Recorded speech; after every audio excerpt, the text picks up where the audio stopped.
আল্লাহর নবী বলেছেন, লা দীনা লিমান লা সালাতা লাহু, যার কাছে নামাজ নাই তার কাছে দ্বীন নাই, ঈমান নাই, চরিত্র নাই, কিছুই নাই। আল্লাহর নবী বলেছেন, আল্লাহর বান্দা এবং কাফেরের মধ্যে পার্থক্য কি? পার্থক্য হলো নামাজ।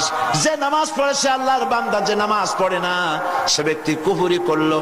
মান তারাকা সালাতান মুতাআম্মিদান ফাকাদ কাফারা, ইচ্ছে করে যে নামাজ ছেড়ে দিল সে কুফরি করলো। বলেন নাউজুবিল্লাহ। আদমশুমারিতে আপনার নাম মুসলমান থাকতে পারে, ভোটার লিস্টে আপনার নাম মুসলমান থাকতে পারে, পাসপোর্টে আপনার নাম মুসলমান থাকতে পারে, কিন্তু আপনি নামাজ পড়েন না। আল্লাহর কসম, আল্লাহর খাতায় আপনি মুসলমান নন।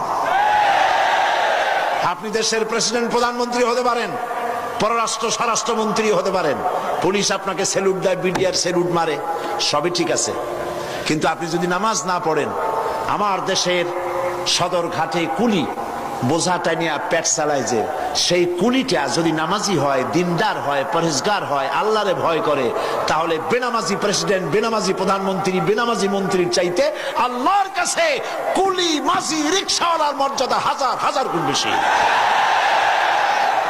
আল্লাহর কাছে কে প্রেসিডেন্ট, কে প্রধানমন্ত্রী, এইটার কোনো দাম নাই। আল্লাহর কাছে দাম কি?